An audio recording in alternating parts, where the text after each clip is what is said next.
All right, so I just sped up 101. I was at the 49ers facility late, got back here so we could talk some football pre-cut down day. 49ers have already cut 5 players. That happened officially yesterday. So they're at 85. They've got 32 to go until they get to 53. 1 p.m. Pacific time tomorrow is the deadline. So this is the time when we start to gain a lot more clarity about things, and we're going to have a nice show here today to brace you for tomorrow. Right now, up on The Athletic, by the way, it's $1 a month right now from The Athletic. I was just notified today of that sale, so you can go ahead and check this out. Deommodore Lenoir has vaulted to the top option at nickelback for the 49ers. So go ahead and check that out. Deommodore Lenoir is obviously coming off of a very strong finish to the 2022 season. That was at outside cornerback, but remember earlier in 2022, he had played some nickel before Jimmy Ward returned full time, after Deommodore Lenoir had surpassed Samuel Womack on the depth chart. So I think it was weeks 4, 5, and 6, or 3, 4, and 5, one of those two. It was early in the year, and Deommodore actually had to face Cooper Kupp. Remember that some of the best wide receivers in the NFL, especially in the NFC West, line up on the inside, line up in the slot. That means the slot cornerback is an extremely important position. Well, Deommodore Lenoir is the favorite for the 49ers to play in that position. Now, it's not going to be that simple, though, because they also signed Isaiah Oliver. And according to Steve Wilks, the 49ers defensive coordinator, he's going to want Oliver on tight ends and bigger bodies. And then he's going to want Demo to slide inside against those shiftier slot receivers. So guys like Cooper Kupp, guys like Lockett. Last year against the Rams, Demo gave up 5 catches and 46 yards to Cooper Kupp when he was playing in the slot. That was week 4, Monday Night Football. The Rams obviously did not win that game. The 49ers got him last year both times. And in that first game with Lenoir playing the slot, Cooper Kupp stayed out of the end zone. And most importantly, the Rams scored only 12 points. So big time's coming tomorrow in the cut down, because I do think that slot cornerback is potentially a position of intrigue for the 49ers, maybe even a position of problem, because they don't have a specialist there anymore. Deommodore Lenoir in the 3 games last season played well, but we haven't seen an extended sample. And this is a new defensive coordinator, and Steve Wilks is talking about mixing and matching the slot between Isaiah Oliver and Demo. Well, let's see how that all works.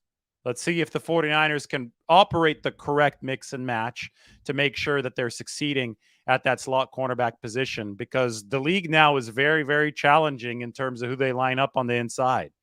You've got tight ends. The 49ers obviously have George Kittle, who lines up in the slot a whole heck of a lot of time. You've got big slot receivers like Jawan Jennings, who Kyle Shanahan says is the best separator on the 49ers roster. Well, he's lined up inside. He's not lined up outside. The 49ers have these players. That's who Deommodore Lenoir has gotten to work against in practice over the past couple of weeks, while they have shifted him to the slot. But they do want Isaiah Oliver to face some of those bigger bodies. So those are the guys that the 49ers have trained against. Now they're going to have to go and play against the rest of the league. And the season opener is less than 2 weeks away. And slot cornerback is a huge, huge spot for the 49ers to take care of with efficiency this year. So Athletic is $1 a month. You can go ahead and check out the article up on the screen by clicking on it in the description. Go and check it out. Go sign up right now. Be ready for the best 49ers coverage this year. We get into the weeds. And yes, we talk about Trey Lance. If you want to talk about Trey Lance in the bottom portion of this article, but the top portion, we're talking about the 49ers defense. We're turning the page. We are getting locked and loaded for the 53-man roster cut down tomorrow. So I do want to talk about the cut down in position by position detail today. Prepare your questions. We're going to get to those a little bit later.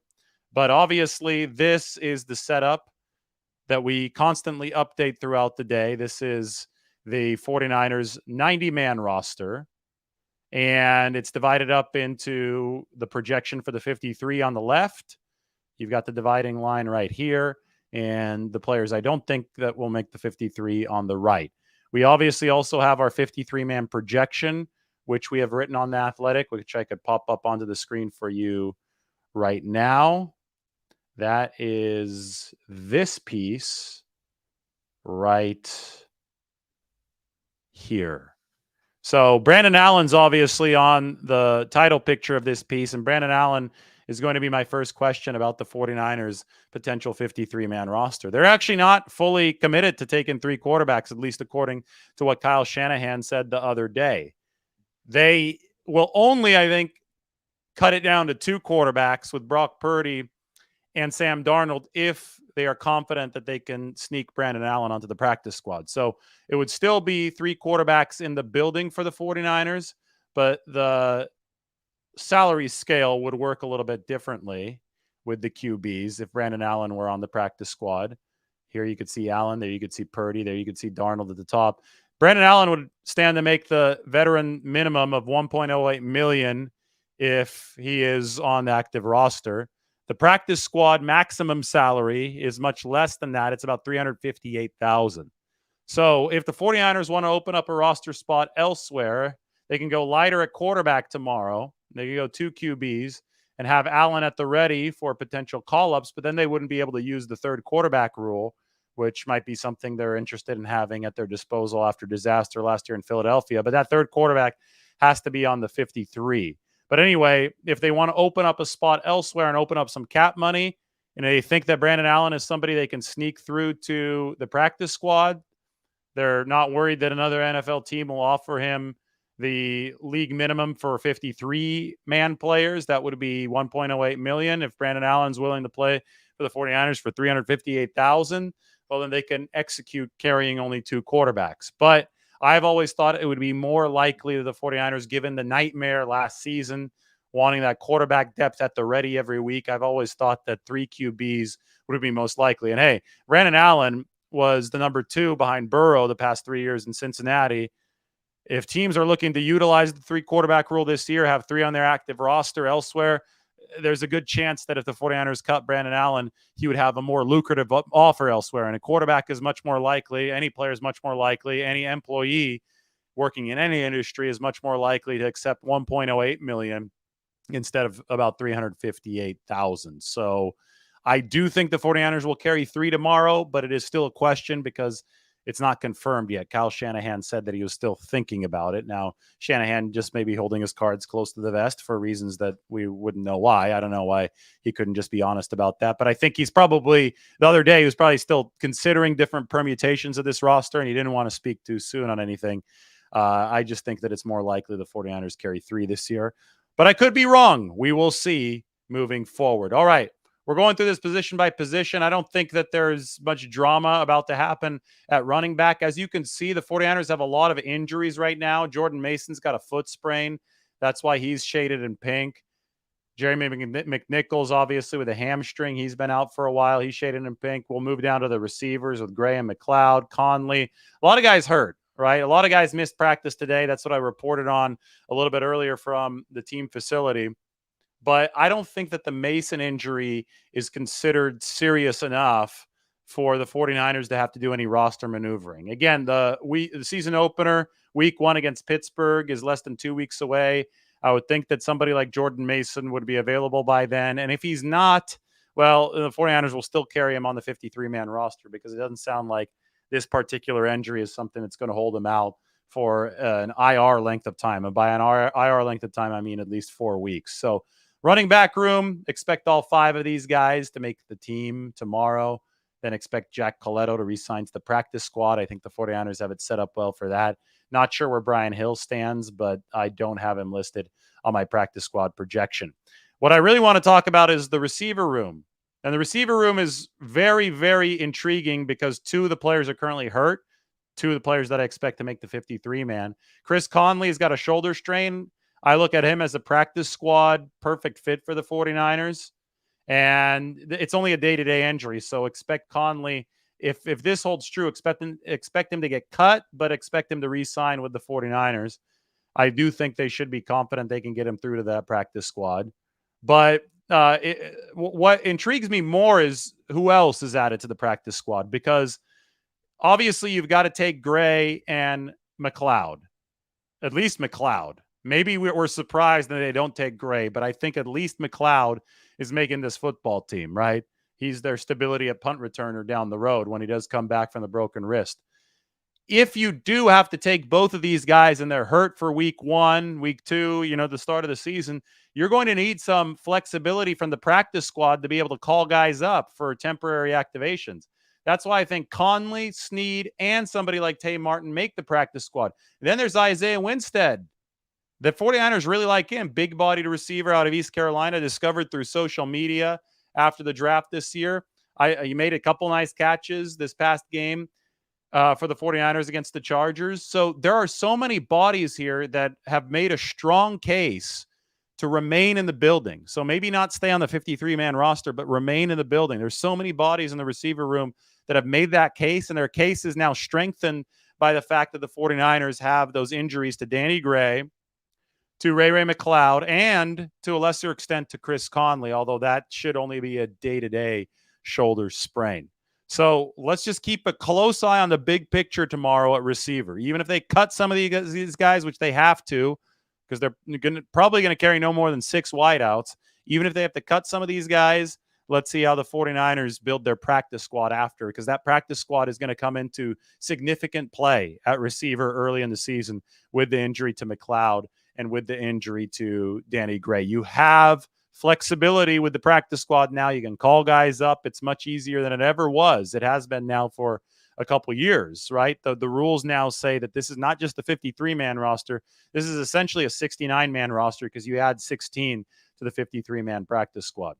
All right, then we move on to, well, I guess we could talk about tight ends first. We can classify tight ends with the wide receivers. Let me add them here. Tight ends shouldn't be forgotten. They have a whole tight end university now to promote the position. So we got wide receiver, tight end mania.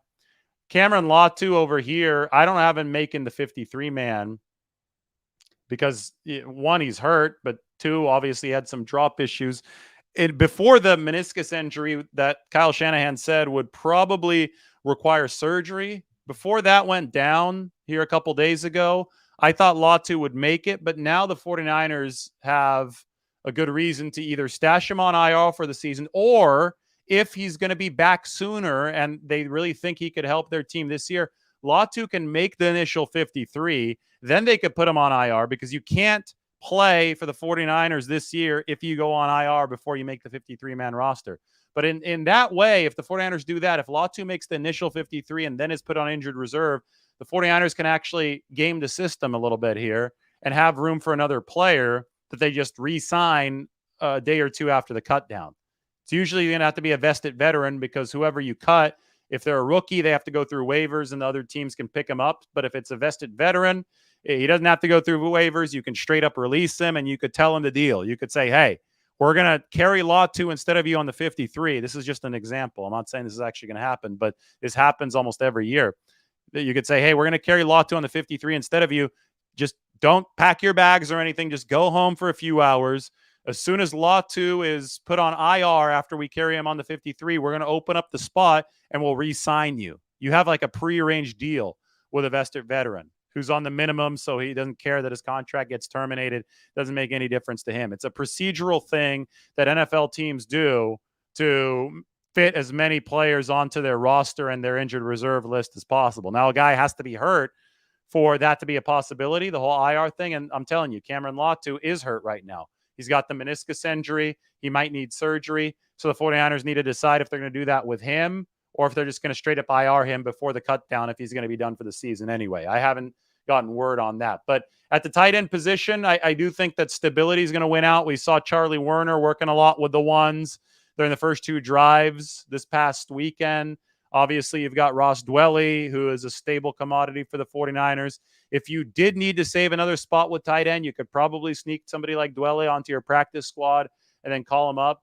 Fumagalli is another good practice squad candidate for the 49ers. If you feel somebody would poach Braden Willis, the 7th-round pick, the rookie, well, don't cut him. Let him continue playing on the rookie deal and put him on the 53-man roster. Options galore for the 49ers, and we'll see what they actually do by 1 p.m. tomorrow. All right, now we move on to the offensive line. So do you take 8 or do you take 9? That's the question. Take a look at the O-line room right here. Maybe there's a pre-cut down trade for a swing tackle. Not likely because teams don't like to give up good offensive linemen. And If you're the 49ers, you want good offensive linemen to make this room better. I will say that if you look at what Jalen Moore put on tape against the Chargers and you look at what Matt Pryor put on tape against the Chargers, they both had clean sheets. I think Jalen Moore really struggled in weeks 1 and 2 of the preseason, and Chris Foerster challenged him. You know, Moore is kind of caught in between a rock and a hard place. He's like 6'4". He's not like your 6'6", 6'7" tackle, so he's a little bit undersized. But then he also doesn't have the quickness that they want to start at guard, so they think he's smart enough and they think he's capable enough with his skill set to succeed most at tackle. He struggled through the first 2 preseason games, but he got a whole lot better against the Chargers. And Matt Pryor, actually, I think he's just gotten a whole lot better over the course of the offseason. He first came in and he was so much bigger than all the other 49ers offensive linemen. I was like, how the hell is this guy supposed to fit in the scheme? And as time has gone by, Pryor has gotten in better shape. Body a little bit more chiseled.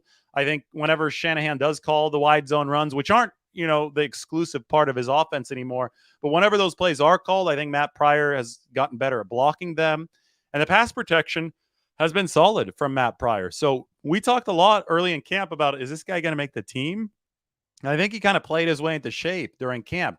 That being said, I still stand by what I said a couple days ago. There is an inefficiency if you're carrying 2 swing tackles, because they're not really swing tackles. If Jalen Moore can only back up the left side and Trent Williams, and Matt Pryor can only back up the right side and Colton McKivitz, well, then you're taking 2 53-man bodies to perform the duty of what usually is only 1 53-man roster spot with a swing tackle who can play on both sides.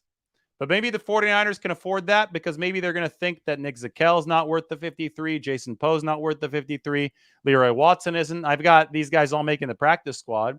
Got Ilm Manning making the practice squad. That's all fine and dandy for the 49ers if you can sneak them all through to the practice squad. They should be able to. If they think they can't sneak one of these guys through, and then that guy's got to make the 53-man roster, and then all of a sudden you got 9 offensive linemen making it instead of the current 8. But, I mean, we just have so many questions. O-line and D-line are the only 2 rooms without injuries currently. And QB too. I'm not going to count the fact that Purdy was a little bit limited in practice. That was just a pitch count thing. But you've got such a crowd in these rooms, and the 49ers can only take so many players. They're deeper on the lead D-line than they are on the O-line, but they still have to make tough decisions everywhere. So it's going to be very intriguing to see what the 49ers do. Same question at the defensive line, 9, 10, or 11. You could take a look at the group here. Now, here's another potential roster trick. If Nick Bosa does not report by tomorrow, he can remain on the reserve list for the 49ers, and he won't be counting against the 53-man roster. I've made my 53-man roster with Bosa on it. I'm at 53 right now, projected, but Bosa's on it. If Bosa's not on it, it's down to 52. Hopefully you guys didn't get scared when I erased Nick Bosa there, but he's back now. So anyway, Bosa right now, ironically, the 49ers have been waiting for Bosa to sign for a while now. Ironically, at this point, since it's already taken so long, you'll tell Bosa, hey, just wait to sign a little bit later. Let us carry another player on the 53-man roster, then we can maybe put him on IR, somebody like Cam Latu, and then re-sign.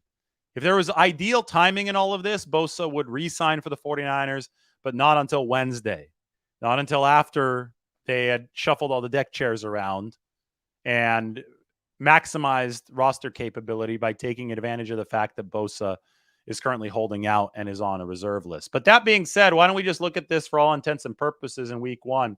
If Bosa is back out there, do you carry 9, 10, or 11 D linemen on the 53? You know, the starters are obvious. Farrell, Bryant, I think are obvious. I mean, Bryant's been destructive rushing the passer this offseason. Javon Kinlaw continues to get a lot of compliments from the 49ers. I thought that whenever he faces a single team, he's winning consistently. He's got to get better against the double teams. He's getting washed against some of those double teams. And as a big block gobbling defensive tackle, that's something that Javon Kinlaw needs to neutralize a little bit more often in his game. The problem is that he's tall. He doesn't have the lowest center of gravity. So if you get two players working against that longer torso, they're generally able to neutralize and push Javon Kinlaw back. That being said, I don't know if he's going to be facing all too many double teams this year. Not with the other talent on this football team. Bosa, Armstead, Hargrave, Drake Jackson. If you mix and match Javon Kinlaw in properly, he should have some room to roam. And he's big. He's athletic. He's obviously a player who the 49ers thought highly of the physical skill set enough to draft him in the first round. Well, keep your eyes on Javon Kinlaw and see what he does this season.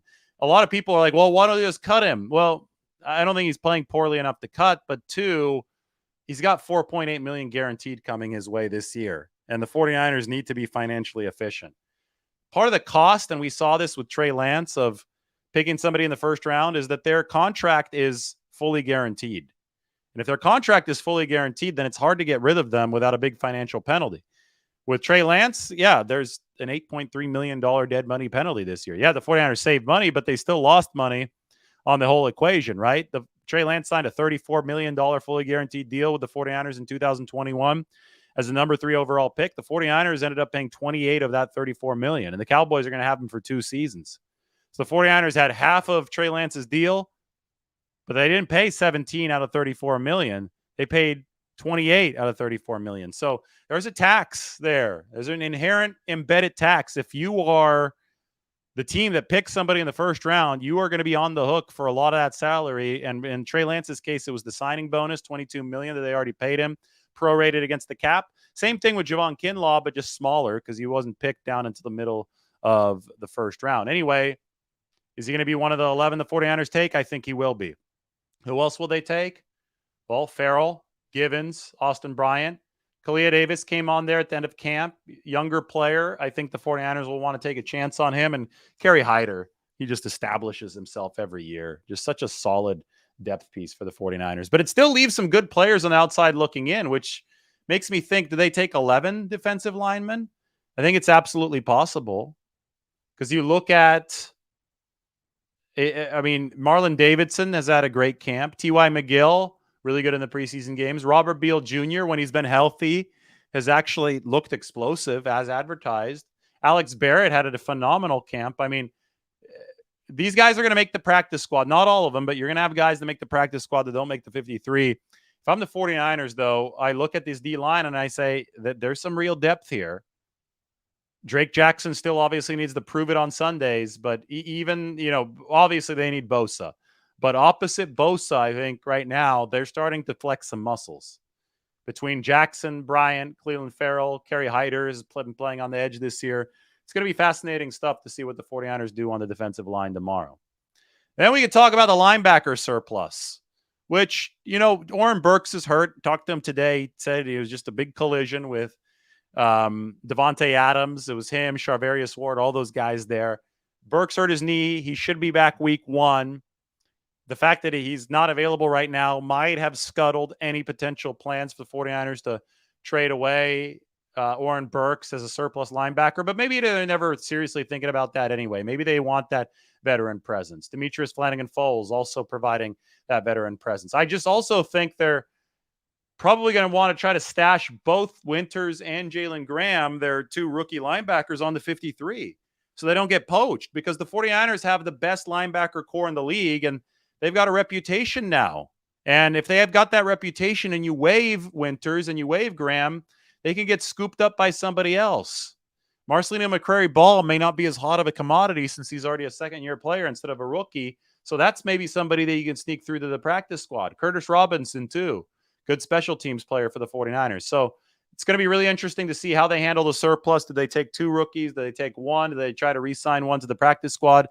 Does anybody get poached? We're going to find out here over the next 24 to 48 hours. Then Darrell Luter Jr. This is the cornerback and secondary position, by the way. Everybody asking me about Luter, the 49ers' 5th-round draft pick. Well, I have him on PUP, even for the regular season. That makes sense. He's on PUP right now. PUP is not a list that you can just be added to after you've practiced. You have to have gotten hurt before training camp started. If you've stayed on PUP throughout all of camp, now that the roster cutdown is here, you can actually be placed on the active PUP for the regular season. So you move from one PUP list to the other. The only way that you're eligible to transition PUP lists, though, is if you've already been on PUP and hit this trigger into the regular season on PUP. So that may help explain why Darrell Luter Jr., even though he's been walking around fine dancing on the practice field, that might explain why he's still on PUP. Because the 49ers, physically unable to perform is what the list is called. The 49ers will be able to carry him with them on the 90-man without him counting against the 53. And then the only restriction is that he's got to be on PUP for at least 4 weeks. And right now the roster's too crowded to carry Luter anyway. So you give him at least 4 weeks of headway. And maybe in 4 weeks, they're going to need Darrell Luter Jr. And then you could activate him off PUP, or you don't have to activate him if you don't want to. But it gives the 49ers roster options at a position that, again, is crowded. Obviously, Mooney Ward, Ambry Thomas, Lenoir. Shout out to Lenoir. Let's get him back on the screen. That's not Lenoir. That's Brandon Allen. Let me get Lenoir back on the screen. Give me 1 second. That was kind of funny, actually. I thought it was so smooth, and I forgot that I had completely forgotten to change tabs. That looks more like Deommodore Lenoir. Speaking of mistaking Lenoir for a quarterback, Brian Hoyer used to wear the 2 for the 49ers. I think if it's Lenoir, not more nicely. Better contributor for the team than Brian Hoyer. But I'm going to go back through who the 49ers might take and who they might not take. You could subscribe to that article via The Athletic for $1 a month. Link is in the description. Hufanga dealing with a knee cyst right now. Tashawn Gibson, Jair Brown, George Odom, best special teams tackler in the league. Isaiah Oliver. Now, do the 49ers cut Oliver? Is that something that they can do? That's a big question. I mean, somebody like Desmond King today got released by the Houston Texans. Desmond King has been a good slot corner in this league. Now, D'Amico Ryans released him, so maybe Houston doesn't like what they see. Probably wouldn't work too well within the scheme of what the 49ers are doing. But he can also return kicks. Somebody like that, the player the 49ers take a flyer on. If you do, you probably have to get rid of Isaiah Oliver, and that would incur some dead money. So maybe they don't.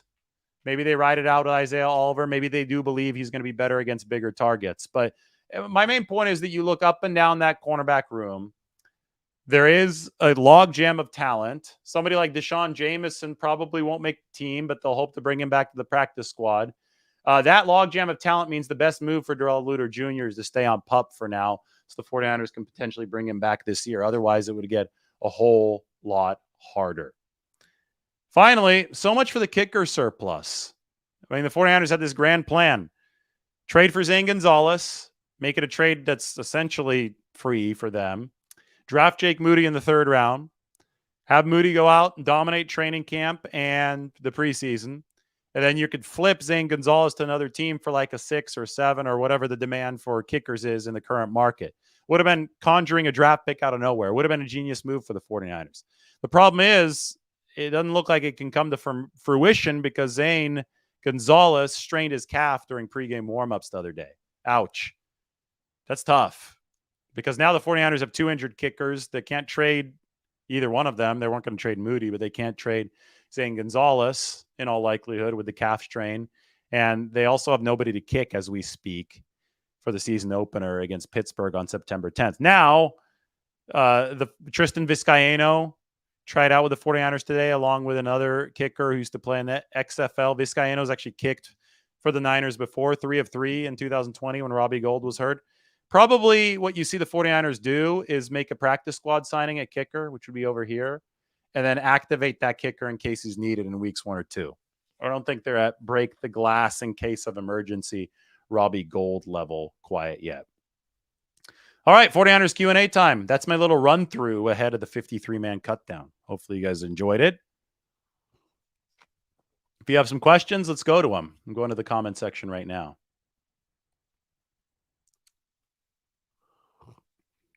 Rodrigo Blankenship just got cut, didn't he? Somebody's recommending that kicker. The Browns just cut their kicker from last year. It's tough. Finding an NFL-ready kicker, finding an NFL-ready QB seem to be 2 crapshoots, don't they?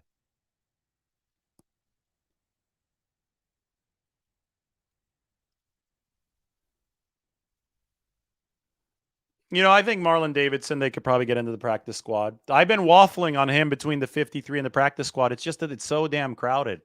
So it's hard. It's hard to figure out who's going to be where. Do I think that Tom Compton has anything left in the tank? Well, back when he started for the 49ers down the stretch in 2021 at right tackle, he wasn't a good pass protector, but he was a really good run blocker. They had some big time pass protection issues in front of Jimmy Garoppolo with Compton. I mean, he might be somebody you could bring in as a swing, but if it got to him, it would be tough for Brock Purdy. Garoppolo had that quick release, so he still made it work in 2021. I don't know about Tom Compton.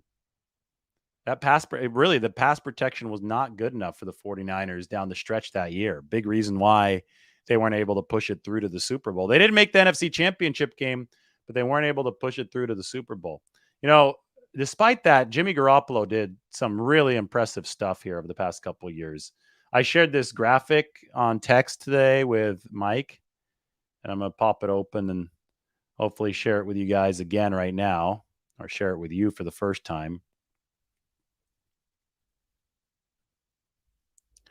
One of those WhatsApp images, and I've got so many of them. Really is time to here it is. Check this out.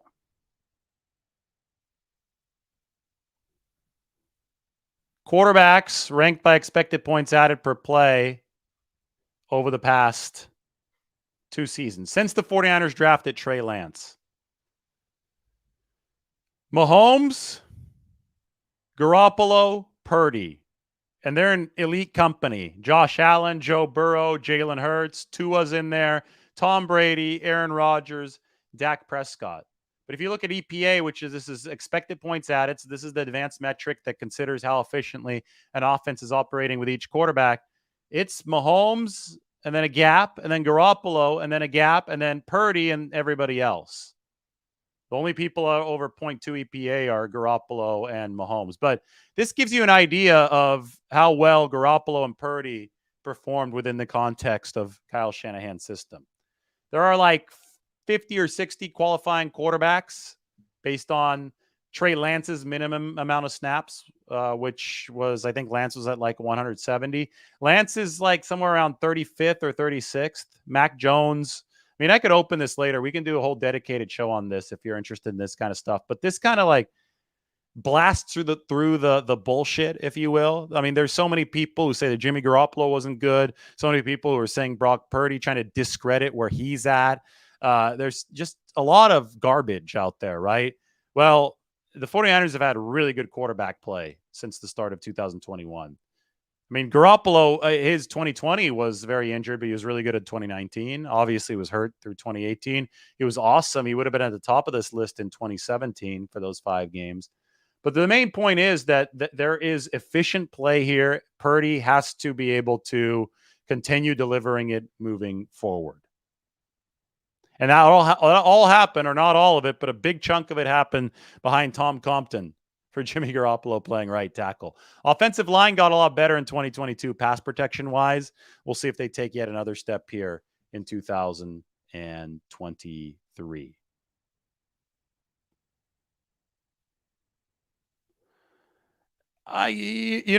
Everything in the salary cap is connected. So Mike is asking me if Hargrave's contract made it difficult for Bosa to get signed. The 49ers have a budget for all of these players. They had a budget for Bosa. They obviously budgeted for Hargrave. When you consider it cumulatively, obviously you sign one big money contract, you might have a little bit less for another one. But it was still earmarked. Like the Bosa money is still earmarked. And it sounds like it's somewhere in between top edge rusher money and top Aaron Donald money. And Nick Bosa might want the Aaron Donald money. That's speculation on my part, but that's what the tea leaves are saying. Ian Rappaport mentioned something about top edge rusher money. We've known that Nick Bosa would be above TJ Watt. The question is, will he reach Aaron Donald to be the top paid defensive player of all time? And I think that's what might be pushing stuff over the limit here. And I don't know if the 49ers would be willing to go over that limit even if they hadn't signed Javon Hargrave. They've got to maintain discipline in a vacuum for all of these deals, right? So, yes, there's a tangential relationship here between different contracts, but no, these contracts are also earmarked by the 49ers beforehand, and that's what really sets their line in negotiations.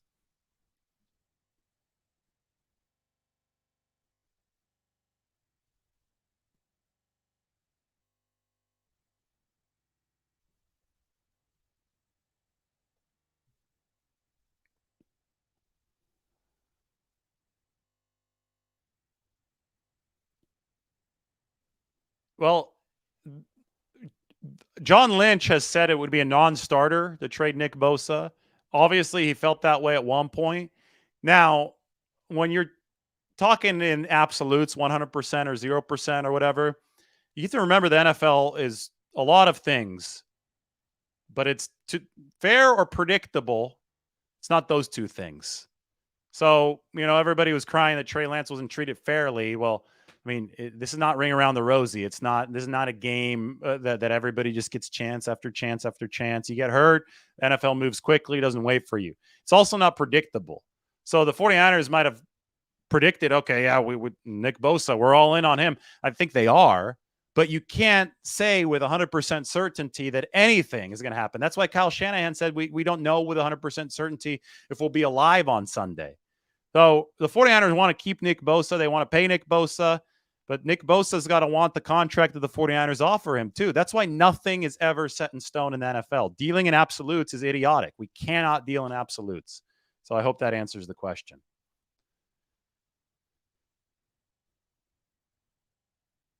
And it's really not worth it to talk about a trade right now with Nick Bosa. Like, speculation on the internet is idiotic. It is stupid. It gets people nowhere. It gets people temporary clicks, and that's it. That's not what we do on this channel.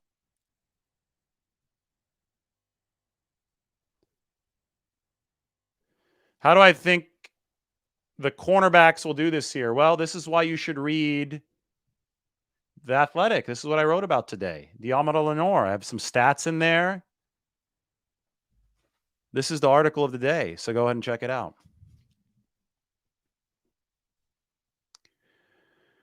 All right, guys. This has been the pre-Cutdown show. It's been fun. We're going to be really busy tomorrow, so we're going to call a little bit earlier. Tune in tomorrow because I'm going to have analysis on every single corner of this. Should be a fun day as the 49ers set their roster. It's been a good Q&A. Check out the article for $1 a month in the description, and we will talk to everybody soon. Thank you again. We'll see you tomorrow.